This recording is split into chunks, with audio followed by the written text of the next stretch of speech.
what most people remember best is the last season where we went 18-0 in the SEC, then won the SEC tournament, went to the Final Four. And gosh, what's so special about that time and that year was that none of us were focused on the accolades individually. Uh, and every team will say this at this point in the season, and it's right. Every team, those guys love each other so much, spend so much time. Just the blessing of that. But we just had a great coach. We had guys that were bought in. We had a system that we just abided by, that we trusted Coach Donovan to do. And overall, my 4 years there, that's why partially why I'm still so connected to the university, because my 4-year experience was unbelievable. I wish I had a 5th year like these guys do now. Now, I know you spoke about Coach Donovan and all the guys he brought in and, the team that he made, and you guys went to the Final Four. So why don't you talk about being coached under him and how that prepared you just for life in general outside of college? Yeah, Coach Jim Martin here in Jacksonville, Florida at Providence, he was the first coach to kind of really challenge me and prepared me for going to college. Because, 18 years old, you think that, all the talent that you have is going to be easy transitioning. Basketball is going to be the least of your life worries when you get there. And it's overwhelming. It can be for a freshman, 18 years old, first time away from the family. You're responsible, and that's the thing. Kids want to grow up and they want to be adults and individual, but like adulting is tough in terms of like being responsible, taking care of your stuff, protecting your energy. You don't know this stuff when you're 18 years old. So I was super overwhelmed and didn't know how to emotionally handle it. And it came out in just ways where Coach Donovan, he had to, address the distraction. Okay. And at a certain point, he, because I was just not getting it, he said, hey, you either let us coach you or you should think about transferring somewhere else. And that may come as a shock, but his honesty and directness, it helped me change the trajectory of my time there. And I'm so grateful for that.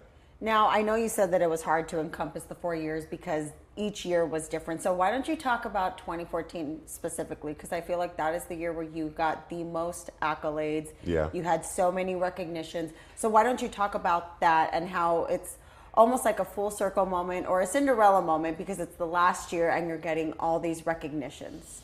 You go into that year, for me at first, initially, I wanted to be a bigger piece to the team. I wanted to be more, have this role of being a bigger offensive player coming to that year. And it's not that I don't think I couldn't have done that. It just wasn't in the best interest for the goals of the team. And everybody took a step back from individual goals and accolades and just wanted to focus on winning. Because we believed if we took care of winning, everything else would take care of itself. Me earning the SEC Defensive Player of the Year, we wanted the team goals. It wasn't the individual as a team. We wanted to win the regular season. We wanted to win the conference tournament.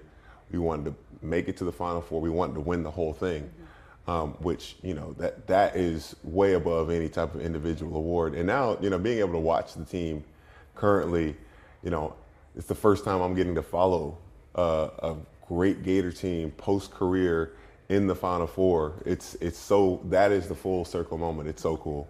And, you're saying this is the first time you get to follow a great Gator team. What are the similarities that you see between them this year and you guys in that year? That's a great question. Defensively, I think our team is better. My team from 2014, look at our defensive efficiency rating, but I think offensively they are a better team than we were. Just the depth that they have. They have 4 over 1,000-point scorers on their team, and they're competing in a league this year, the SEC, that sent 14 teams to the big March Madness. My last year, only 3 teams from the SEC made it to the tournament. So that just goes to show level of competition that they have the edge there. But overall, they have 5 big guys that can contribute right away. And it was only me. It was really me and Will You Get. It was just us two in the power forward and center position. So their depth is something that and we know it. I wasn't a great free throw shooter, and I didn't stay out of foul trouble often. So if I got 2 fouls early, we'd be in trouble.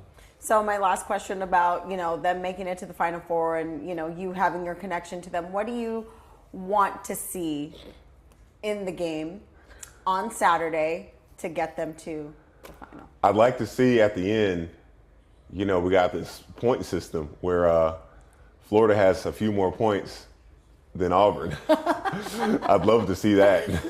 Don't care how it happens. But no, seriously, the Gators, one thing they've struggled with in the tournament is taking care of the basketball. So the focus and concentration there, you don't want to give up easy baskets, nor a turnover eliminates your chance of getting a shot up, getting offensive rebounds, scoring more. So, and then, how are they going to stop Janai Broome? That kid's been unbelievable at Auburn this year. So they have the depth and they've done it before, but the past has nothing to do with what's going to happen at Saturday at 6:09 p.m.